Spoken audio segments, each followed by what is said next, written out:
Okay, good morning everyone, and Hazak Baruch. Thank you for joining us on this beautiful Thursday morning as we are approaching the beautiful holiday of Hanukkah tonight. The holiday of Hanukkah, the holiday of miracles, where a small group of Jews, the Maccabees came and they defeated the many, much stronger and more numerous Greeks than them, the Syrian Greeks. And we defeated them today. And tonight, they rested when they went into the temple and they lit the menorah, and that oil lasted, instead of 1 day, it lasted for 8 days. And so tonight, for 8 days, we celebrate the beautiful miracle of Hanukkah, the miracle of the war, and the miracle of the oil. And let's talk a little bit today about this fantastic holiday, Haba Aleinu Letova, Amen, which is coming up upon us tonight, God willing, in health and happiness. Besorot Tovot for all Am Yisrael. Today's class is dedicated anonymously for the success, for the safety, for the protection, for the release of our hostages, for the soldiers, for the success of all the Jewish people.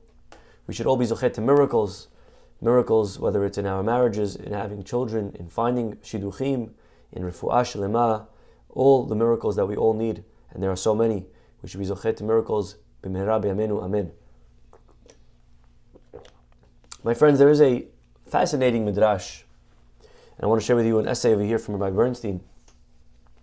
And there's a fascinating midrash in Perashat Beha'alotecha.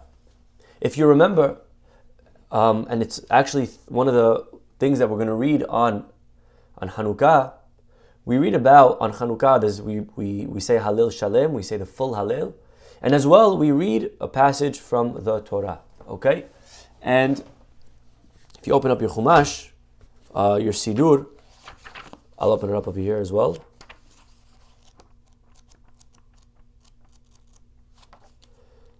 We read from Bamidbar chapter 6. We read about all of the korbanot that the Nesi'im brought, the princes brought, on each day when they inaugurated the temple, the Mishkan. So on Chanukah, we read about what did we do on Hanukkah as a nation 2,200 years ago on this holiday? We reinstituted a service in the Beit HaMikdash. So it's very appropriate that we're reading about the original Beit HaMikdash, the Mishkan, and the first korbanot that were brought inside of it. Okay? Now if you remember the Mishkan that Moshe built in the desert, it was finally erected on Rosh Chodesh Nisan. Okay? That's the original Mishkan. The tabernacle, it was built and finally it was fully standing on Rosh Chodesh Nisan.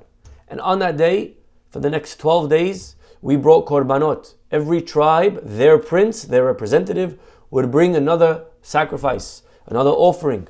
Now as it happens to be, they each copied each other, which was a beautiful thing, because they didn't want to create competition. They didn't want to outdo each other. So they each copied the korban of the other guy, which was a beautiful lesson for us in unity, in solidarity, which is something that we definitely need in times like these. So every day in the Mishkan, they would bring another korban. Every tribe. So on the first day, as an example, if you want to open up to chapter 7, right? Chapter 7, it says over here, chapter 6, going back, that on the first day, the tribe of Yehudah, the prince, what was his name? Nahshon ben Aminadav. You for sure should know that name. He's the guy that jumped into the sea, that split. On day 2, Yisachar, and the prince of Yisachar. On day 3, the prince of Zevulun. On day 4, the prince of Reuven. On day 5, the prince of Shimon. On day 6, the prince of, right? You get the idea, so on and so forth. Okay? Fine. So every day gets another korban. Okay? All 12 tribes.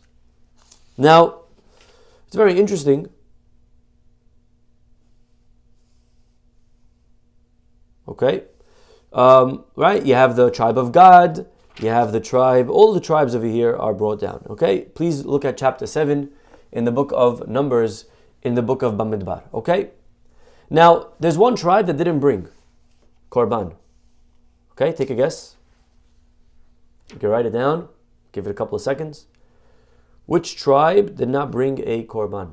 12 days, 12 tribes. Which tribe didn't bring? Give it a second. Very good. That is correct, MJ. Levi. Okay. The tribe of Levi did not bring. Okay. And actually, Aharon was very sad. Aharon felt bad that he couldn't bring. Well, right after the parasha is over, the next parasha says, Vaydaber Adonai el Moshe lemor. Daber el Aharon, speak to Aharon and tell him, Beha'alotecha et hanerot el mul pnei ha-menorah ya'iru shiv'at hanerot. God tells Moshe to tell Aharon that he, who is a representative of the tribe of Levi, he will do also something important. He will light the menorah. And if you remember, in the Mishkan, one of the vessels was the menorah, and Aharon, as a comfort, lit the menorah that was in the Mishkan. Beautiful. So, here we have a very simple pasuk and teaching from our rabbis that Aharon felt bad, so God made it up to him by giving him the lighting of the menorah. But comes along the Ramban Nachmanides, quoting the Midrash, and he says something much deeper. The Ramban says that God says to Aharon, actually, I'm not just making it up to you. I'm going to pay you back with interest. Because look what the words of the Midrash says. Yours, Aharon, is greater than theirs. The offering that you're going to bring, the lighting the menorah, is greater than the korbanot that all those guys brought for the 12 days before you. You know why? HaKorbanot, because the sacrifices, calls manche Beit HaMikdash kayam menohagim. They continue only as long as the Beit HaMikdash is standing. Aval hanerot, but the lighting of the menorah, le'olam ya'iru, forever will be lit. Yours, Aharon, is greater than theirs. They are only bringing korbanot. Korbanot are around only when there's a temple. Today, we don't have a temple. We don't have korbanot today. But menorah will be forever. And over here, the Midrash is alluding to the beautiful mitzvah that we have today, the mitzvah of the menorah, of the holiday of Hanukkah. And the question is, in what way exactly is our menorah today a memory, a continuation of Aharon's menorah? Very different. There were two different menorahs. Aharon's menorah was lit in the temple, and it had a daily miracle. Our rabbis tell us that, I don't know if you guys knew this, but the menorah that was in the Beit HaMikdash, and sometimes we forget this, the menorah existed way before the holiday of Hanukkah. There was a menorah, it had 7 branches, and Aharon lit all 7 every day of his life. And when he died, the next Kohen did it, and the next Kohen, and the next Kohen. Yes, every day of his life, there was a menorah being lit. It was part of the daily sacrifice in the Beit HaMikdash. You had showcase bread, you had korbanot, you had a lighting of the menorah. And something people don't know is that there was a daily miracle with this menorah. Every single day, the middle lamp, or the Ner Ma'aravi, whichever one that is, but that lamp would stay lighting 24 hours till the next day. And then it would go out, and then he would relight it, and it would stay till the next night. Although the other 6 candles would go out in the morning, but there was one candle that lit 24 hours. He didn't put more oil. There was no reason that it should stay for 24 hours, but it did. And this was edut, in the words of our rabbis. Edut leba'e olam. Testimony to the entire world. Shehashchina shora beYisrael. That the divine presence rests amongst Israel. Okay? So this was proof that there was Shekhinah, that there was God in the world. If you wanted to know God, go look at a menorah lighting. When you would see the menorah lit till the next night, that was proof that Hashem is with the Jewish people. Well, that's very nice for the menorah back then. But what about today? Where is the Shekhinah today? Where is the miracle today? Where is the testimony today? We don't have a candle lasting 24 hours. I don't know about you guys, but my candles go out after a few hours. Right? I light them in the night at 6 p.m., 5 p.m., whatever time. 3-4 hours right? They go out. I don't have no miracles like this. If you do, please call me. Let me know. I would love to come and see. But most people today, they don't have these long miracles. So in what way is our menorah a continuation of the menorah of the Beit HaMikdash, of Aharon's menorah? What does the Midrash mean by saying that God says to comfort Aharon, don't worry Aharon, yours is greater than theirs. Theirs, the korbanot, comes to an end. But yours, the lighting is going to be forever. These are two questions. In what way? These are two questions that we have to really unwrap today as we get ready for this beautiful holiday, to try to understand how is our holiday Hanukkah a continuation. You could call it a commemoration, but a continuation, that's hardly possible. So to answer this, Rabbi Bernstein over here takes us into a deep dive into what seems to be something that's unrelated, but you will see, God willing, in a few minutes that it's very related, that it's very beautiful. There were a group of rabbis called the Anshe Knesset Hagdolah. Okay, raise your hand if you heard of them. Anshe Knesset Hagdolah. These were 120 rabbis, never to be replaced again. It was a one-time thing. This is not to be confused with the Sanhedrin. The Sanhedrin was the Supreme Court. 71 members, and when one died, the next one took his place. Yes? Like today's Supreme Court. The Anshe Knesset Hagdolah was not a Supreme Court. They were not judges. They didn't judge. This was a one-time thing of rabbis that got together and they did many amazing things. They instituted the tefillah, the prayers that we say today, the Sidur, open up your Amidah. You know who wrote that? This was written by the Anshe Knesset Hagdolah, the members of the Great Assembly. Brachot, who coined the brachot? Them. Many of the gzerot, many of the fences that we have, from them. So these were great rabbis with many great accomplishments. And they lived circa 2,000 years ago. Okay? Let me make sure my math is correct. No, sorry, incorrect. They lived around 2,400 years ago. Okay? 2,400 years ago, 2,500 years ago, in the time of Purim. Okay? Remember Purim? This was at the tail end of the destruction of the first temple after 70 years. Then, as we were rebuilding the second temple, right then and there were the group of rabbis. And they lived in a very pivotal time in Jewish history, a time of no prophecy. And they came and they kind of tried to give us a flashlight into the dark. They tried to give us some guidelines, some crutch, some help to last in the exile, to last in the galut. And they did. These rabbis were great rabbis. They were brilliant. You could look now, 2,500 years later, and they were very successful. Look, we're still Jewish. This is because of the help that they gave us to last in exile. You know, in the first temple, the Jews did not do very well. The Jews, after the first temple was destroyed, they went into Iraq, to Bavel, and they were almost completely assimilated. And the rabbis realized that we were not ready for this. We were not prepared for Galut. So they quickly brought us back into Israel. We rebuilt the temple. And they had a very short period of giving us certain guidelines on how to last in Galut. And these rabbis, some of them you know, Ezra HaSofer was one of them. Mordechai from Purim was one of them. So these are 120 big rabbis. And they're called, again, Anshe Knesset Hagdolah. And when one died, he wasn't replaced. It just slowly got exterminated. 120 down to 119, all the way down to the last one. By the way, we know who the last one was. Who was the last standing member of the, AKH,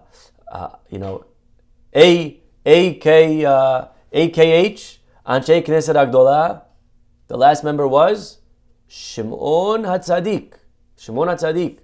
Maybe you remember him from the story in the Gemara where he saw Alexander the Great.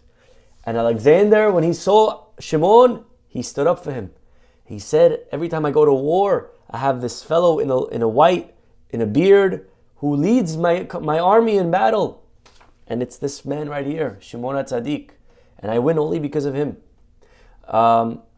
Alexander the Great was, he was appreciative of Shimon HaTzadik and what he did to him, what he did for his country.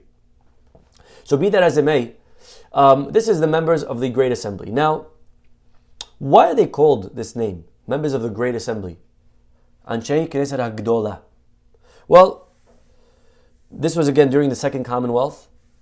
The Gemara provides the background for this title. Anshei Knesset HaGdola.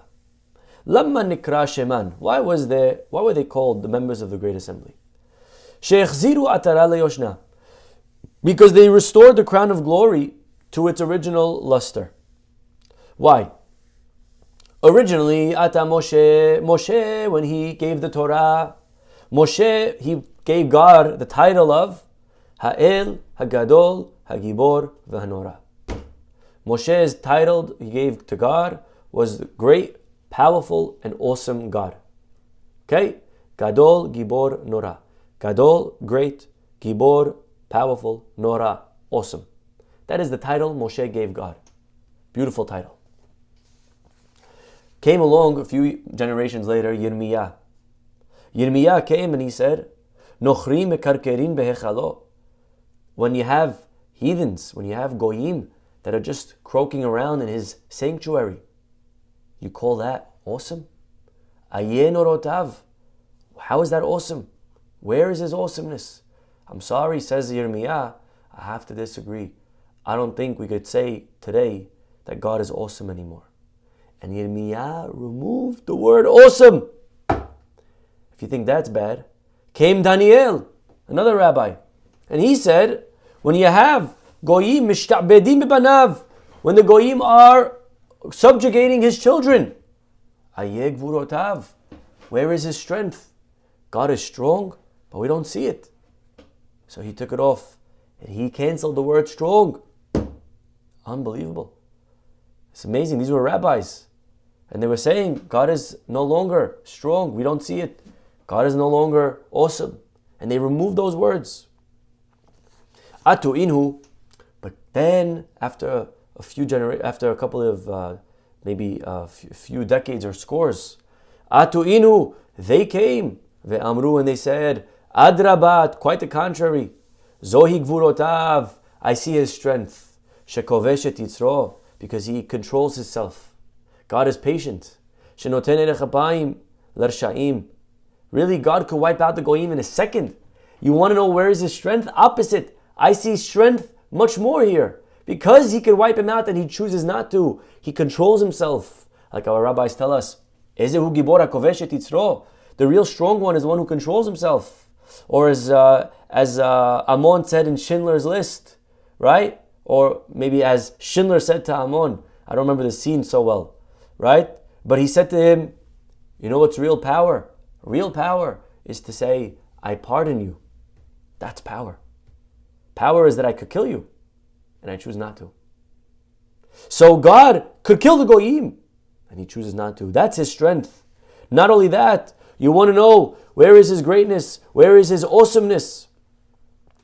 Ilmale mora'o shel HaKadosh Baruch Hu. If not for God's awesomeness, then how could it be that the Jewish people would survive among all the nations of the world? You want to see God's greatness? Go look at a Jew. How could it be that the Jewish people are still around? How could it be that the Jewish people are alive? You know, we look at what the Goyim are doing now. We look at the hatred. We realize now all the anti-Semitism, all the people that are praising, they look at Hitler like a hero. You see how many people in the world are of that mentality, of that mindset. It's sickening. And we realize that really all the Goyim, they were all along, there was hatred. Maybe they were quiet about it.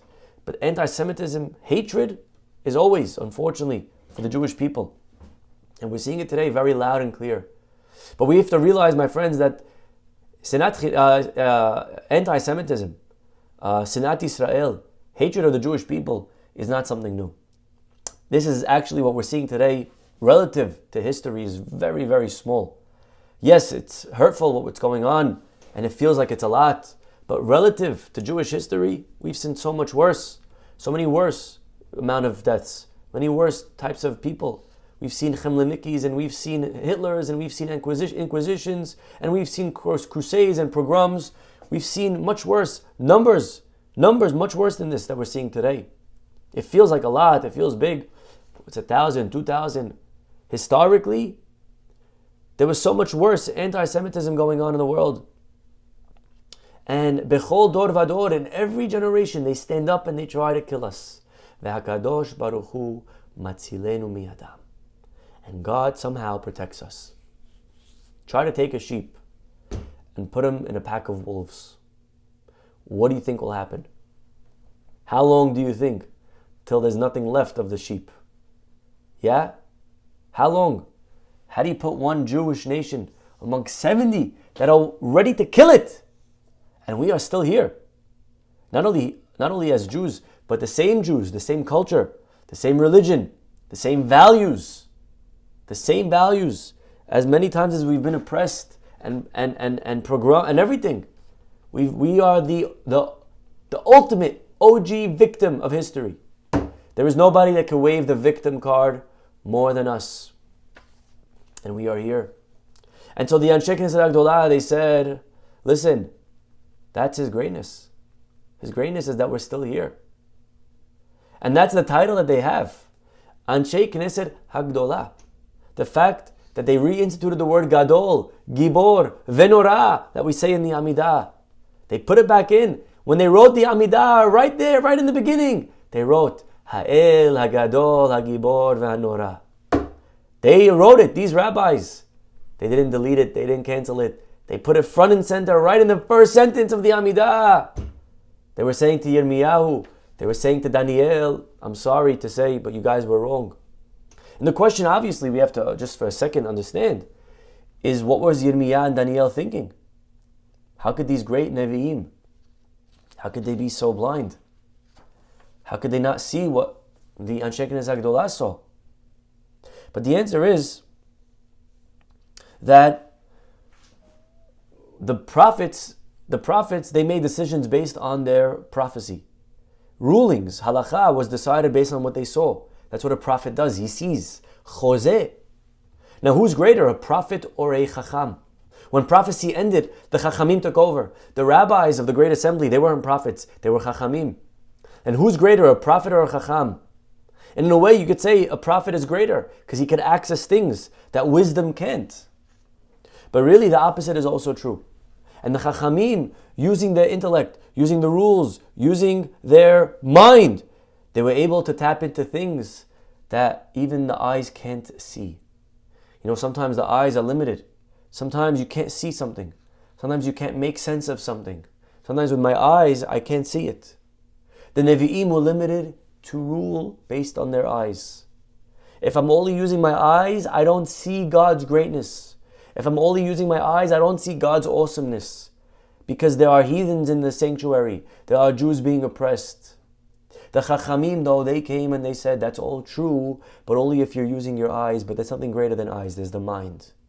And if we use intellect, if we use calculation, if we start to think about it, we will quickly be able to conclude that although maybe it doesn't look like God is here, but if you think about it, God is very loud over here. How could it be that we're still around? How could it be that the Jewish people are still alive? God is here, but they could only use that after deriving it through their intellect, something that a Navi was not allowed to do. Our rabbis tell us that a Chacham adif min Navi. A rabbi is greater than a prophet. A prophet is limited to his vision. A Chacham is allowed to go past his vision. I'm sure you heard of this in the past. On Havdalah, we say 4 brachot every Saturday night, 4 blessings. Hagefen, Besamim, Ish, and Havdalah. And if you look at the body, look at the human face, you'll see a very beautiful thing, that the 4 blessings, they go in ascending order. Gefen, you drink with your mouth. So the mouth is right here. And then you smell the Besamim with your nose. And then you see the fire with your eyes. And then you think about the differentiation, Hamavdil, with your mind. Right? So it's going in ascending order. But not only that, but we also, the order of ascending of the organs is also the proximity that we can experience these senses. To taste something, it has to be in my mouth. To smell, it could be a little bit further. To see, I could see a mile away. But I could imagine things that I even never saw. So the rabbis were able to tap into the intellect. They were able to access the mind, wisdom, chokhmah. That's what a chacham does. Forget what I see. Let's use our brains for a second, and we'll very quickly see things that cannot be seen that can still be fathomed. And so the Nevi'im removed Gadol because they didn't see it. They couldn't see God's greatness. And Sheikh Agdolah, relying on their wisdom, they contemplated and they concluded that no, herein lies God's greatness. And so, you want to see God? You want to see the greatness of God? Go look at a Jew. If there's a Jew, that's testimony to God's greatness. That's testimony that God is still here. And with this, we have a beautiful answer to the Ramban. We said earlier, how could it be that the lighting of the menorah is a remembrance, is a continuation of the original menorah in the Beit HaMikdash? That menorah had in it the miracle of lighting from night to night. It lasted 24 hours. That was testimony to God. We don't have that. But according to what we said, we have that. Same testimony, but a different method. Back then, the way we saw God was through the oil. Today, you know how we know there's a God? By looking at the people. It's the fact that the oil, not that the oil lasted for 8 days, but that the miracle of oil lasted for 2,000 years. The fact that there's still a Jew somewhere to light. The fact that you could go into Germany right now and see this big menorah, a place where they once tried to kill us, to exterminate us, where they said there will be no more Jews. The fact that you could go and walk down the streets of New York, streets of Los Angeles, streets of places that are filled with hatred, filled with assimilation. The fact that you still have a Jew lighting, the fact that you still have Jews that can light, the fact that we're here. We are the miracle. The miracle in the Beit HaMikdash was the oil lasting till the next night. But the miracle today is that we lasted, that we are still here, 2,000 years and counting. That's the miracle, my friends. And there's no greater miracle than this. Rav Yaakov Emden, he writes in the introduction to his commentary on the Sidur, he says, when one ponders our unique situation in this world, we are the flock who is exiled and dispersed. After all that has happened to us, with all forms of persecutions over thousands of years, there is no nation as pursued as us. How numerous are our enemies who have attacked us since our earliest days, seeking to destroy and uproot us. All those ancient and mighty nations forgotten, their memory has vanished.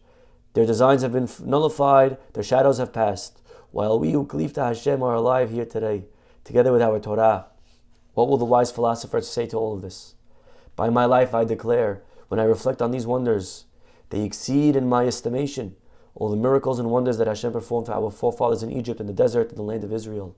And the longer the exile continues, the more the miracle becomes manifest in ever greater measure, and the more we are witness to Hashem's power and His might. Says Rav Yaakov Emden, you know what's the greatest miracle of all time? People say, Rabbi, show me a miracle today. Why doesn't God do miracles? Says Rav Yaakov Emden, you want to see a miracle? Go find a Jew. If there's a Jew, there's a miracle. That's Gedulotav. That's Gevurotav. You want to see God's awesomeness? How could it be that we're still here? How could it be a sheep is still alive with 70 wolves trying to devour it? That's the miracle. And so yes, today, our menorah is not a commemoration, it's a continuation of the original menorah of Aharon HaKohen. Aharon lit it. And his miracle was that the oil lasted. We light it. The miracle is that we are still here, that we lasted. The fact that there's still Jews to light, that's the greatest miracle of all. And that's the miracle of Hanukkah. And so tonight, my friends, when you are standing around your table lighting, or in your window, or by your door, or wherever you're going to light, tonight as you're lighting, my friends, realize that you are part of the miracle. You are part of the story. You are the chain. You and your children and your friends and your family, everyone around you, you are continuing that miracle. You are part of the greatest miracle in history. You are part of that greatest story in history of mankind. How could it be? How could it be? They tried to knock us out. Bechol dor vador, omdim aleinu lechalotenu. When you walk by a home and you see a menorah in it, whether it's electric, kosher, not kosher, but that's a Jew. That's a Jew that cares. That's a Jew that's proud to say, I'm Jewish. and I believe in a menorah. And when we see this, that's something so powerful. How could it be? No other culture is still alive. All the ones that were so mighty, so powerful, that had the greatest military, they're gone. They're gone. The famous story of the Panovich Rav, when he was once in Rome, he called a student. He said, I need you to come take me somewhere. He said, Rabbi, it's very late. Where are you going? There's no offices open to go collect in. He said, please. He came, he picked him up. He said, where should we go, Rabbi? He says, take me to the Arch of Titus. The Arch of Titus. Rabbi couldn't wait till tomorrow. He takes him to the arch. And as the rabbi comes out of the taxi, he walks over and he starts yelling in Yiddish. Titus, Titus. Titus, Titus. I am here. But where are you? Titus, Titus. You tried wiping out my great-great-great-great-grandparents. You tried wiping out Rabbi Akiva. But let me tell you something. I have a yeshiva with thousands of boys. And every day they study Rabbi Akiva's teachings. But you, Titus, where are you? Who's studying you? You're a little arch. You're nothing. No one cares about you anymore. You're just a piece of history. Rabbi Akiva is alive. The Jewish people are alive. That is the miracle of Hanukkah, my friends. And it's very interesting that on Purim we read a Megillah. But on Hanukkah there's no Megillah read. We don't say, Vayhi bime Antiochus. Hu Antiochus, right? We don't read a Megillah on this holiday. Because on Purim we're telling over a story that happened once upon a time. But on Hanukkah, my friends, we are the story. The story is that we're lighting. That we're not remembering a lighting of once. The miracle is that we are lighting. That we can still light. That is the story. That is the edut. L'chol ba'ei olam. And so we must gather our children close and ask them and make sure, what are we going to do to ensure that they are going to light when they become fathers and mothers one day? What are we going to do to ensure that this miracle continues? We have to be very proud of who we are and what we've accomplished, because we are part of this most amazing story of mankind. And if you want to see a miracle, my friends, just go and find a Jew. If you want to see a miracle, go find a menorah. A person that's proud enough to light a menorah, especially today, where we're being attacked. For what? For nothing. But that is, my friends, the greatest miracle of all. That is the edut, l'chol ba'ei olam. We should be zocheh to see this miracle last forevermore and not extinguish, God forbid, not in quality, not in quantity, but to only have more and more and more light, lighting up the dark world that we live in, and ultimately with the full exposure of the Mashiach. Amen. Wishing everyone an amazing Chanukah Sameach, to you and to your families. You should be zocheh to miracles for you, for your loved ones. Like we had back then, we should be zocheh, we should merit to have miracles speedily in our days. Amen. We'll see you all tomorrow. Have a wonderful day. Bye-bye.